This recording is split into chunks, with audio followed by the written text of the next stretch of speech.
Good afternoon, everybody. It's Jeff Phillips with College Frog. Thank you again for participating in today's final webinar of Meet the Firms Week, Spring 14. Thank you for participating in this week. I think it's been the best one that we've ever had, and it's in a large part due to everybody on the call. While I'm working through a couple of housekeeping items, you know what I'm going to ask if you've been through any of these sessions before. Please key in the college that you're calling in from.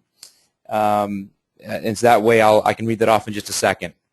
So it's the last day.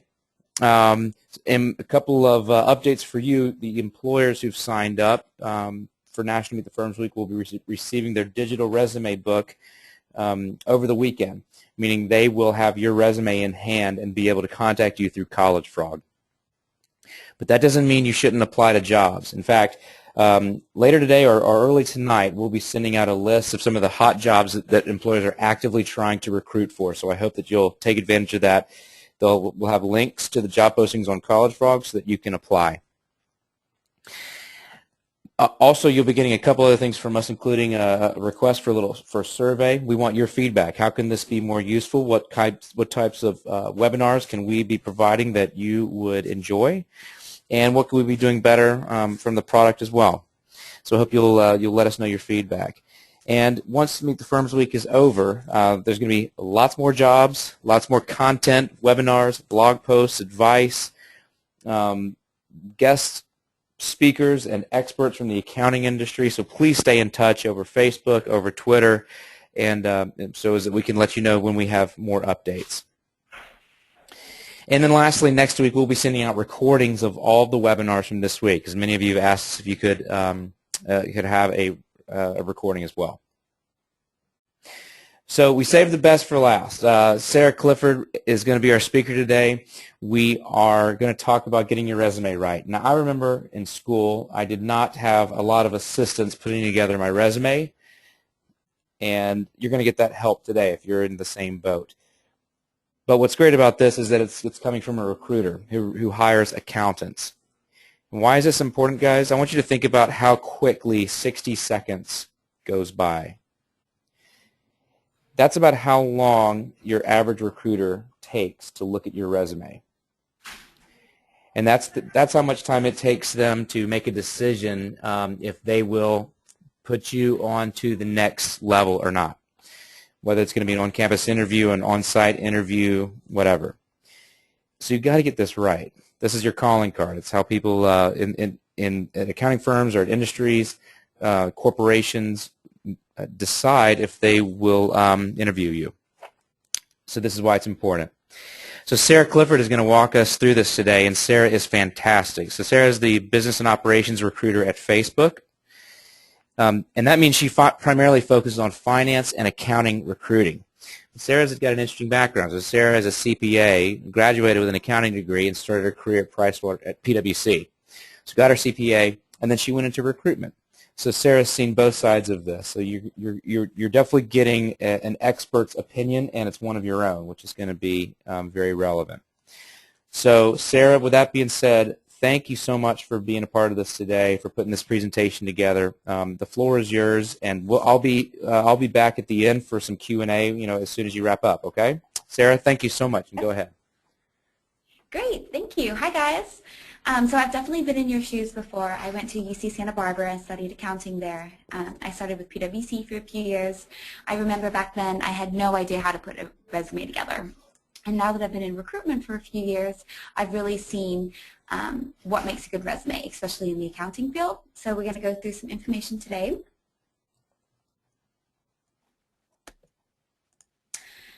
Basic formatting. So basically when you're creating your resume, you really want to try and make it only one page.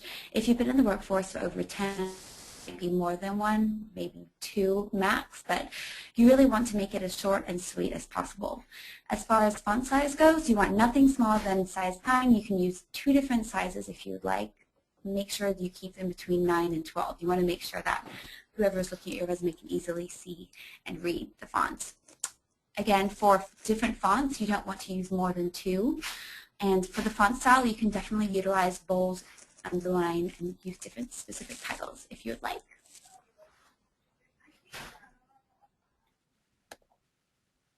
top qualities that hiring managers are looking for.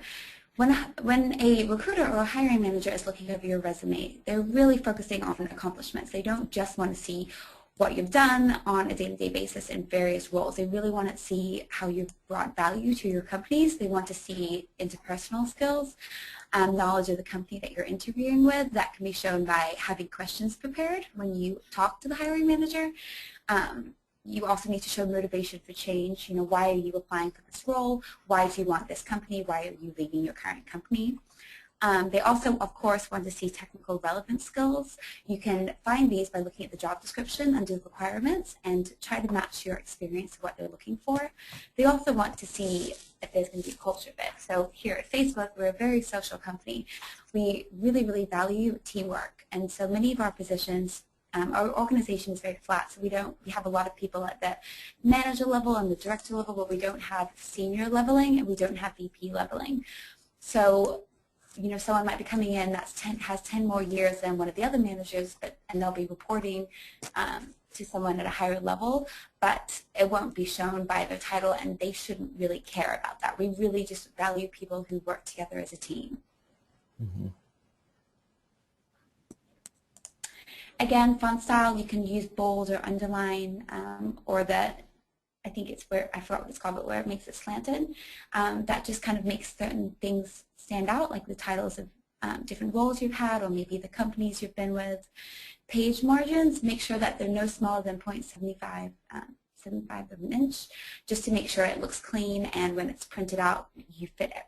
As a recruiter on our side, we can print out and see every little detail that's been on the resume. Paragraph borders, sometimes this can help to break up sections if you want to distinguish between your education and the different places that you've worked. That can help. For the layout, you want to make sure that the indentation and spacing is consistent throughout the entire document. Here's a great example. This resume has the guy's name listed at the top, his contact information directly underneath. Objective, which isn't always necessary. An objective can be used to target a specific role or a specific company if needed, but if you're applying for a bunch of different things, I highly recommend just getting rid of the objective and only listing all the other information, just because you wouldn't want to accidentally send a resume targeted for a finance role when actually the role was an accounting role. It just doesn't look very good. So if anything, I would say don't include an objective. Underneath that, you should list your education, experience, and at the bottom, honors and activities. As far as the layout goes, generally everyone nowadays does it in the chronological format. With this, you want to start with your most recent experience first. Most hiring managers prefer this over functional. We're not going to get into functional resumes today, but a functional resume is pretty much only used when you're trying to make a complete career change. So, like for me, when I was making the transition from PwC audit into recruitment, I really had to kind of use a functional resume because I was making a transition into something that was more sales related versus accounting. But for the chronological resumes, basically you want to start by listing your different experiences, then your education, computer skills, and then at the very bottom, interests and activities. If you're entry level, a recent grad, or you lack extensive work experience, you can start with your education, then experience, then computer skills and interests and activities. If you don't have any computer skills, that's totally fine. Just leave it out. Header, you want to make sure you have a header listed on every single page. You want to include your full name, address, cell phone number, and make sure that this is the number that you would want all of the recruiters and hiring managers to call you on. Sometimes there is some confusion between that. It's definitely easier if you use the same contact phone number and email throughout all of your communication with different companies. And then it's also great to add your LinkedIn address. LinkedIn is such an amazing tool, and as a recruiter, I pretty much live on it. I spend so much time on LinkedIn, and it's definitely very important to have everything that you have on your resume on your LinkedIn account. Here is an example. This person has listed their name, their CPA, and an MBA. That's a great little thing to add right after your name. Address, phone number, email, and then website address for their LinkedIn profile. Here are two other examples. Here you can see the formatting is done a little bit differently. The first one they've used bold. Here there's like a border in between, and that's something that you can use as well. The bottom one has 2 different fonts listed, and each piece of information is separated, as you can see. Next up is going to be the objective or summary of qualifications. Again, this is not needed, it's not required. I would say only use this if you're really trying to tailor your resume to one specific job. So say you find your dream job at Twitter, and you think that you've had the perfect internships for it. This is the only role that you really, really want, and you're going to tailor everything on your resume to the job description. Then I would put here that you're really interested in Twitter and maybe why your experience is tied to this job description. Education. You want to list your college education, of course. I would also include any organizations you were involved in, any officer positions you had, honor classes, additional coursework or certificates that you may have worked on that are relevant to the job, sports teams, studying abroad. It's also GPA isn't always necessary, but if you had a great GPA, if you graduated at the top of your class, I would highly recommend adding that. And also, it's always important to include your graduation month and year. For postgrad, if you've done an MBA, make sure you also add any additional coursework or certificates you've completed. Next up, we have experience. So here you want to list it in reverse chronological order. You want to list the most relevant jobs first, followed by previous positions. And pretty much when a recruiter first looks at a resume, the first thing that I go to is their current job or their last job. That is the main focus of the main thing I really look for when I first see a resume. So you want to make sure for each company you have the company name, your title, the group you were in, if there is a specific group, location, dates of employment, including months and years, always on the far right side, and bullets listing what you did. If you had multiple roles within a company, you want to list both roles or multiple roles under the same company name, and just make sure that you show how you progressed within that one company. So if someone goes and joins an audit firm right after graduation, they start as maybe an audit assistant or just an associate, and then they make it all the way up to manager. They want to make sure that they're showing their progression while they're there. So if someone was maybe promoted early after 2 years versus 3 years, like many of the other managers, that's something that you would definitely want to add. It also shows that you've been successful within that company because you've been promoted. Again, there are various layout options. Just make sure that you find one that is visually pleasing, and don't undervalue your achievements outside of your main field as well. If you've done some amazing volunteer work, or you're a part of an additional program, or you're even you teach accounting on the side, make sure that you add that as well, because it gives the recruiter and the hiring manager an overall idea of your personality and interests. Here are a few examples. The first one, of course, you can see it's just kind of a basic idea of how you might want to lay out the information. Here's another one. As you can see down at the bottom for the Netflix experience. Here I've shown that from September 2006 I was a senior corporate accountant, and then it looks like in 2008 I transitioned to become an accounting manager. So that looks great to show it like this because it shows that I was promoted. For your bullets, when listing your bullets for your different jobs and experiences, you want to really, really focus on how you gave value to the organization or company. People typically just list their basic job descriptions, what they're doing on a day-to-day basis.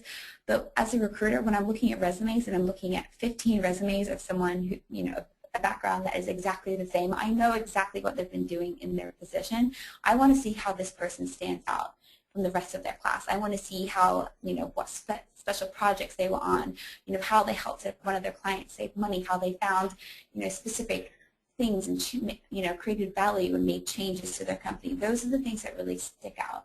Whenever it's possible, it's always great to quantify in terms of numbers or dollars what you did, and it also helps to show how you helped a company grow in revenue, save money. It always helps to show numbers. Accomplishments. It's always great in the bullets to include your accomplishments. What made you stand out from the rest of your class? How are you different from all the other accountants in your graduating class? It's great to highlight specific examples. Here we have some listed. Did you improve any processes? Did you help implement a new system? Win any awards or recommendations? What did you specifically accomplish that was special, unique, or different? How did you stand out? Did you create something new? Or did you get to work on any special projects or opportunities? Again, you don't have to have exact job descriptions under each past internship or job. You just really want to focus on accomplishments. It's also very important to start each bullet sentence with an action verb. You never want to speak in first person. You want to use past tense for all past jobs, and make sure you use present tense only for present projects and jobs.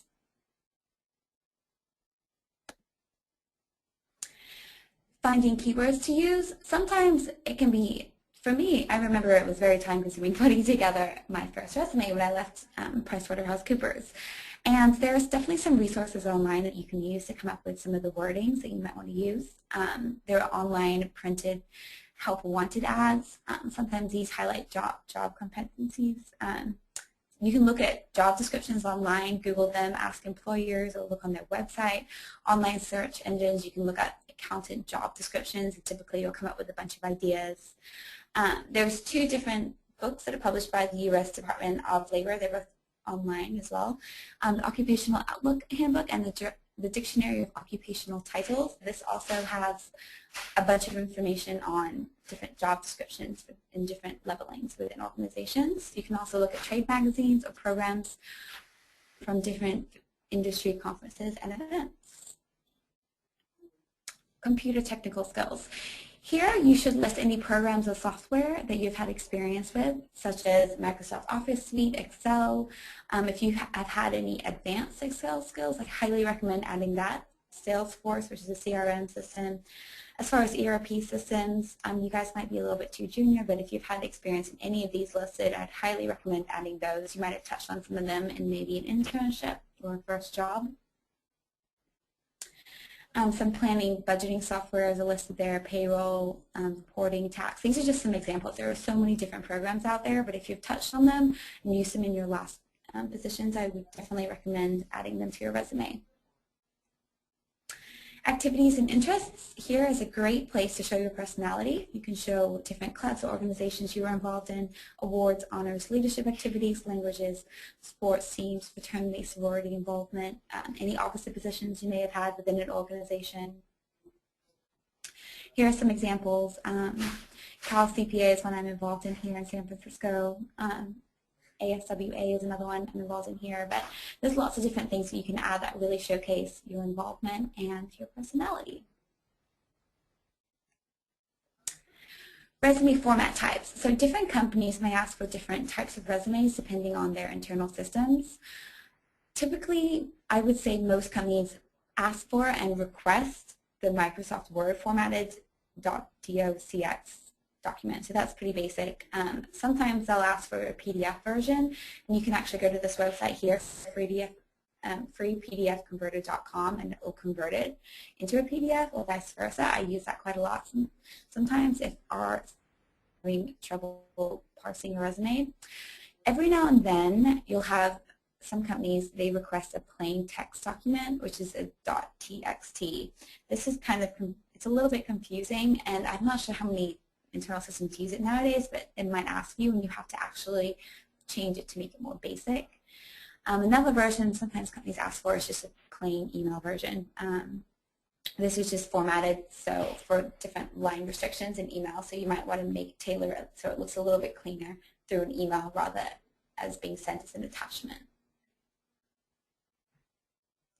So we're just going to briefly go over plain text instructions for in case a company does ask for a plain text resume.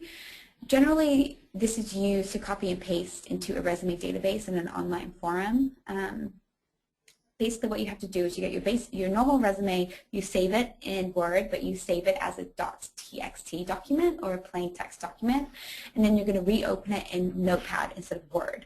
From here, you don't have as many options as far as formatting, so here are some little tips that you can use to clean it up and make it look nice.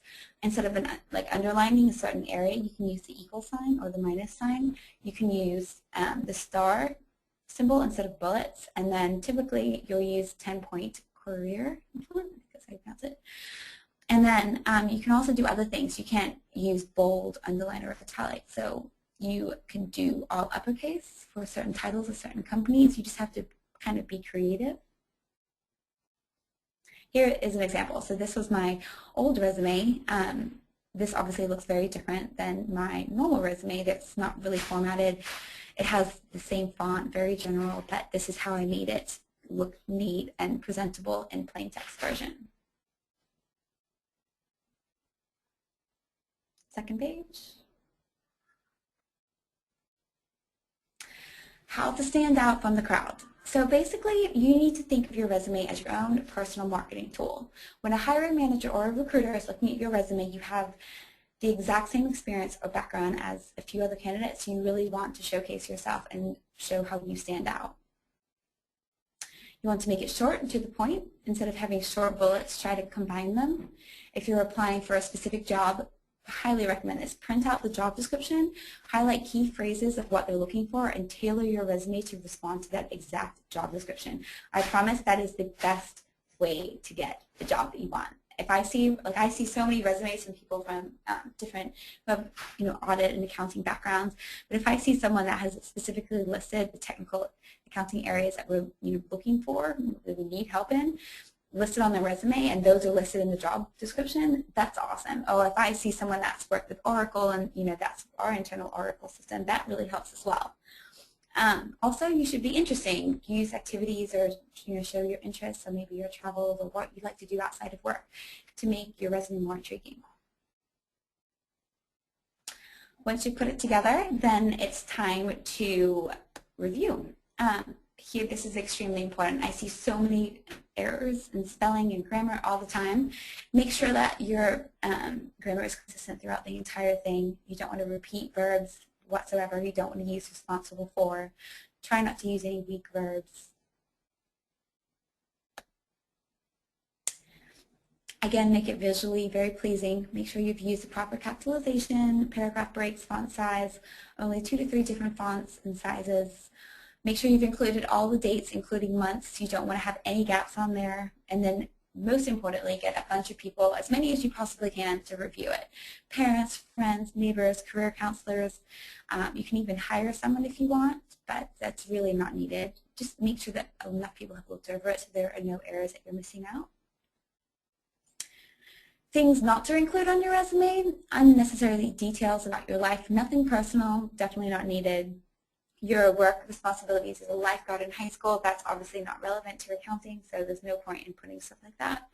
Salary expectations, definitely you don't want to add any of that. That's a conversation that you should have with the recruiter who is working the role or the hiring manager much later on. That just should not be anywhere on your resume. And again, most importantly, no lies. If you get found out, it just looks terrible, and it's a really small world, and people typically share resumes amongst different companies, and you want to build a great reputation starting from the very beginning of your career, so it's always good to be truthful.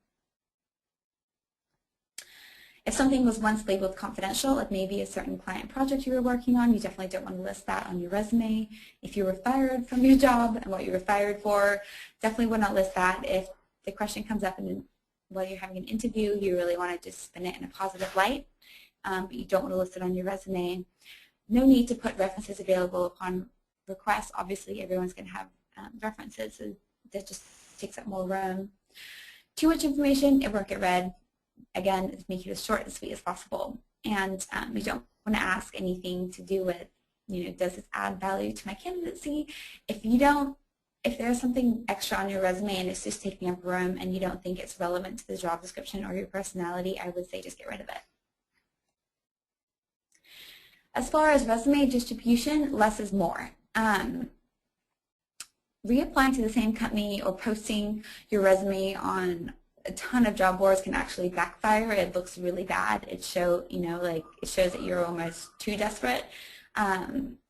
If you are looking, for example, on the Facebook job site and you see 2 roles that you would be a great fit for, you're going to, from the recruiting perspective, when we look at the system and we see that you've only applied for 2 roles that you have the exact background fit for rather than 15 roles, which does happen sometimes, it just looks way better when you've just only targeted a few specific roles, and we'll spend the time seeing if you're actually a match for those positions.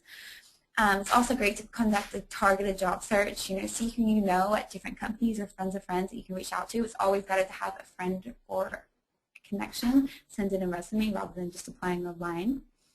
Then while each version of your resume should not be like majorly different, it's always good to have a general resume that you're not going to be worried about if different companies or different people are sharing it around. Like it's going to be pretty. You want your resume to be pretty much the same for every company that you apply to. And then most job boards won't automatically take down your resume once you've stopped looking. So make sure that you keep tabs on the different versions of your resumes and take them down once you stop looking for a job. We're just going to go over cover letters really, really fast. Typically, as a recruiter, I never read cover letters. I just don't have time. But sometimes smaller companies, I think they definitely spend a little bit more time going through them. If you are going to put a cover letter together, usually this is going to be the first thing that a hiring manager or internal recruiter sees. So you want to make it very specific to the job. You don't want to repeat any information that's already in your resume, and you want to address it to the specific hiring manager. You want to briefly demonstrate your knowledge of the firm, maybe ask a question or two about where they're at or how their stock is doing, or maybe some new projects they're working on. You want to keep it brief, 2 to 3 paragraphs for an email, 3 to 5 paragraphs in print. Address any concerns. If you had recently had a baby or you recently had a medical problem come up or something with your family, this might be a good time to address that. And again, always proofread. Job boards. Not all are created equal. Look for user-friendly features, read customer reviews, and be careful of sites that promise to help you find a job right away, because that never happens. If your approach to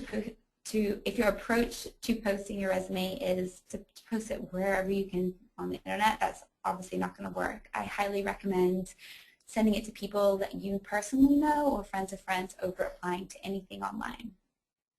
Or find specific targeted job boards like College Frog, who directly work with the internal recruiting departments at all the amazing different accounting companies out here or all over the U.S. These are some other ones as well that are more general. College Frog obviously is geared towards accounting students, but these other ones might be helpful later on when you're looking for experienced hire positions. Here are some different websites that are great for other career advice articles. Glassdoor, Indeed, Fins by the Wall Street Journal, right? Breezing Careerist, and Vault. Vault is great for finding out information about different industries in general. When I was going through the interview process for my internship at PricewaterhouseCoopers in college, I remember downloading a Vault, a guide. I think I spent like $10 on it, and it just gave a breakdown of the big four and like major acquisitions and projects I've been working on, and it really helped me come up with relevant questions to ask in my interview, so I highly recommend that. Glassdoor is an amazing tool. Basically, users and employees go on it and they talk about their experience in different companies. It's extremely accurate. I know Facebook last year was, I think we got #1 for the top company to work for. These it's so great to look through there and even check out some of the interview questions that people have posted. Just gives you an idea of the company culture before you go in for an interview. Working with recruiters. This is geared towards agency recruiting. So I was actually in agency recruiting before coming here to Facebook. When you're talking with recruiters, they need to know everything there is about you, what you're looking for in your career, if you are willing to locate, where you're at money-wise. A recruiter is supposed to serve as the middle person between you and the hiring manager. So you can ask specific questions to them that you might not want the hiring manager to know. They are working to show you in the best light possible, but they also want to answer any questions that you might have. When you're working with them, you want to make sure that they're extremely confidential and they're not just showing your resume to any company. Obviously, before you leave a specific company, it can be kind of awkward if a recruiter has shown one of their other candidates at that company your resume. You just have to be very careful. Social media resources, LinkedIn, Facebook, Twitter, these are amazing for finding different job postings, also connecting with your friends and seeing who of your friends have friends at different companies that maybe they could connect you with, always helps. The importance of networking.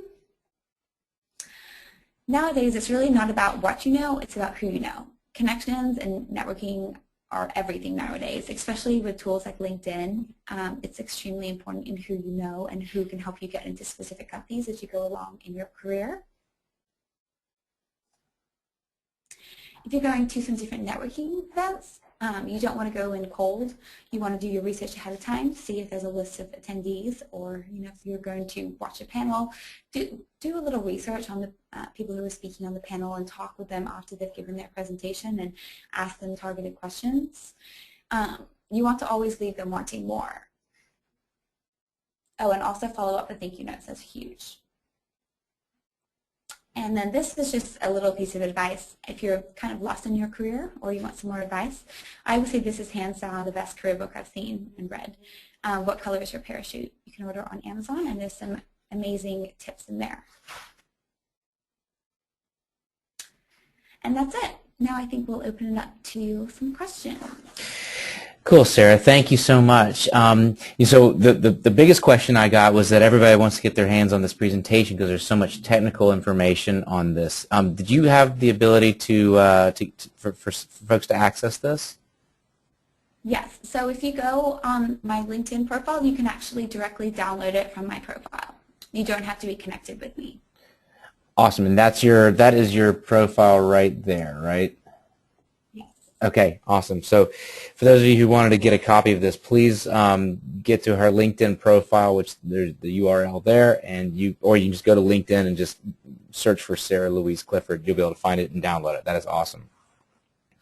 Sarah, there's so much content and there's so many points I feel like you have to make to cover this, and so little time really to do it. And I wanted to just maybe spend a couple of minutes on what I feel like are important pieces that our audience had a lot of questions about.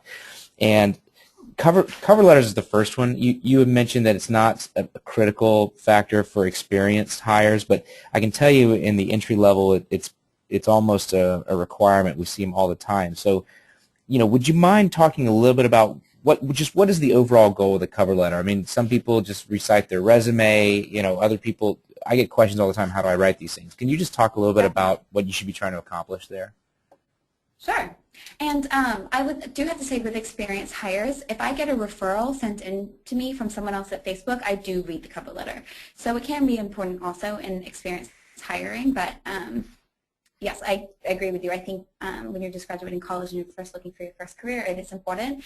I think the main function of a cover letter is that you should not repeat information that's already in your resume. Your cover letter is supposed to be something that introduces your resume, so it's a chance to address something that's not in your resume. It's also very important to show your interest in the company. Be like, oh, I recently heard about this acquisition. I recently heard that you guys are working on these 2 new projects, or you opened this new office. It shows that you've been paying attention to the company in the news. That's very impressive. So, I'd always advise people to write a standard cover letter that, this is the reason why I'm a good candidate for this position, but for every different position you might be applying for, you could take that standard template and then update it for the company that you're applying to. Cool. Definitely. So I would say maybe, you want it really to be about 3 paragraphs. Your first paragraph should be pretty general and just about how you're interested in the company. Second paragraph, tailor the cover letter to the job description and why do you think that you're a fit for that role. And then third paragraph, you would use that to address anything that's not in your resume and then show your interest in the specific company. Sarah, the other part that I think is worth revisiting is the work experience part of the resume. So whether most of the candidates here are undergrad, but there are some with experience. And I liked your format. It was perfect. But can you talk about a little bit more about just how you describe what it is that you do? I mean, because if there's ever a part of the resume that actually tells the story of the person, and you got to do it so succinctly, you said start with an action verb. I get that, but what are you really looking for there? You do need to show what you've been doing and focus on in different roles and internships.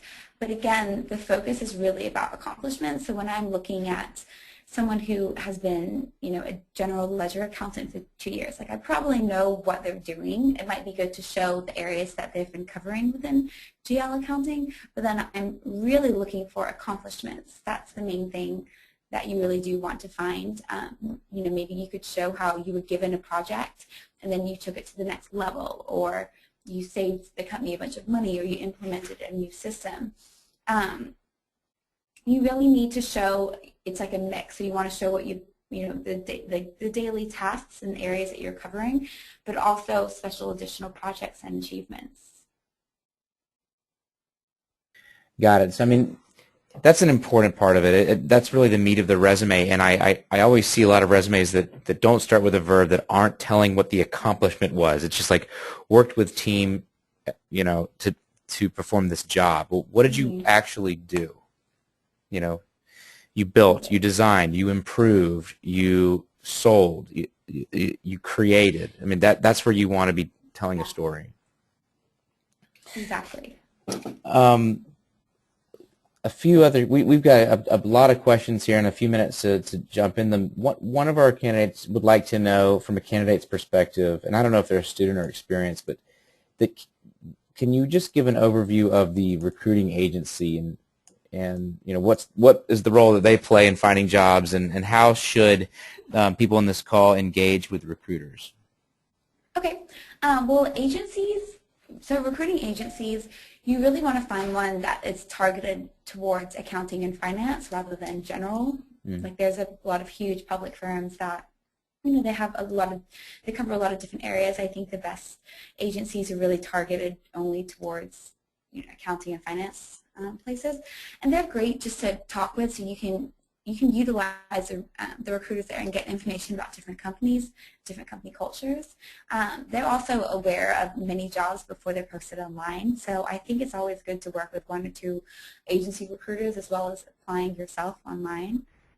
Basically, when you work with an agency recruiter, they talk with you, they get an understanding of your background, and then they act as if they're a salesperson for you, and they go and talk to the hiring manager directly of one of their clients, and they're like, hey, this is a resume of a great candidate that I've been speaking with, he's actively looking, and then they help sell you to the hiring manager. So it becomes more than just the hiring manager looking at your resume, and whereas that's probably what he would do if you had applied online. Does that make sense?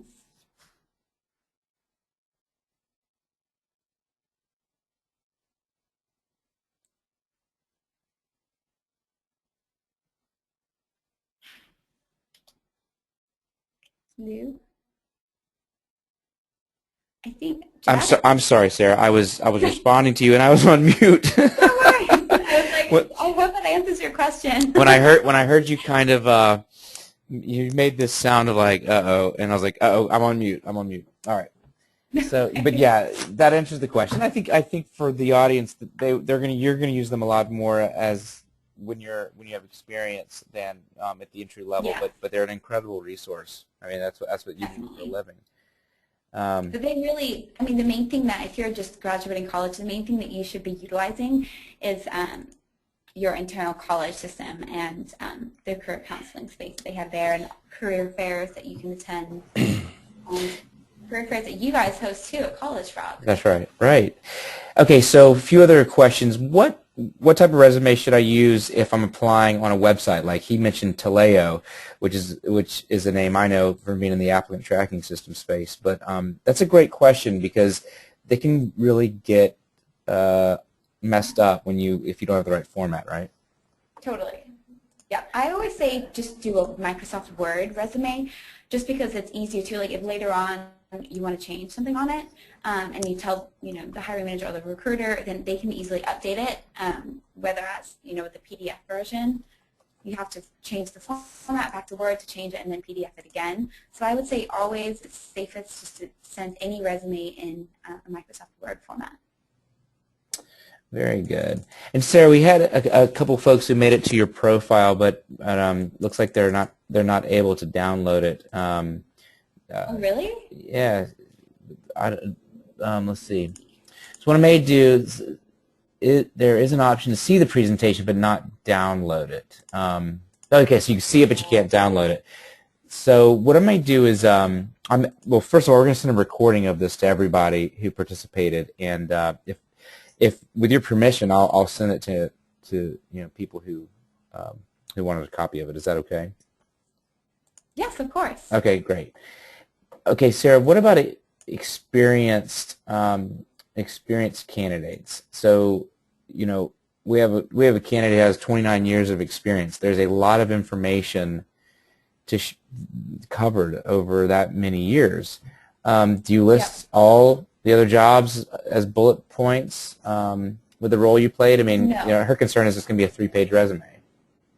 Totally. So I think you would add, under experience, the most recent jobs that you've had, and then bullets under those. But then you could do a whole separate paragraph where you just literally list the prior roles you've had, but you don't put any bullets under them, if that makes sense. So like you literally just list out prior roles. So you could be like maybe 10 years in revenue recognition, prior experience, and you wouldn't even have to list the company names. But the one thing that I do think is important is listing where you graduated from undergrad and what the month and date of graduation. Sarah, what if a candidate has a low GPA? What's your opinion on including GPA in an accounting resume for undergrads? I know it definitely, when I was in college, it was important. Once you're experienced, your GPA doesn't matter anymore once you've had like 2 years of experience. But I'm pretty sure for entry level, you need to include your GPA no matter what. And maybe, it might not be that great, so maybe you could emphasize some other things that are great about your background on your resume instead that make you stand out. If your resume isn't that great, that just means that, you need to maybe make up for that in other ways on your resume.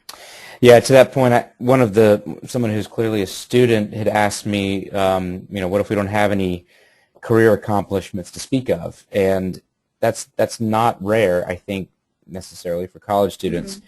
But you made a great point. No, yeah, Look at your volunteer, your club, responsibilities in clubs, fraternities and sororities. Any teams or groups that you were in. Yeah.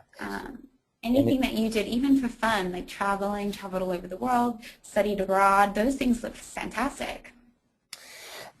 Exactly. It's just those experiences. I mean, you have gotten out of your dorm room and done something in college. Exactly. Exactly. And not only that, but also for your GPA. So I remember when I was in school, I had a slightly lower overall GPA than what my actual accounting class GPA was, and so I highlighted that. So I put like, here's my GPA, and then I put accounting GPA, and then ... and then I included that. So that showed that, even though I may not have gotten all A's in some of my other classes, I did much better in my accounting classes, and that's really what the focus should be on anyway, since I'm being hired for an accounting job. Right. Let's see. I'm going through these emails real quick. Yeah. So the student responded actually that there was some relevant volunteer experience that he's now going to add to his resume, please. That's great. Cool. Let me see here, Sarah. Give me one more second because there's a few other ones I wanted to take here. Okay, this is one relevant for college. Sarah, would you put anything from high school if you're a college student applying for an internship or an entry-level job? No. Okay. Nothing from high school. I was gonna agree with that. There's this other big picture issue, and we'll kind of wrap on this, but wrap it up on this.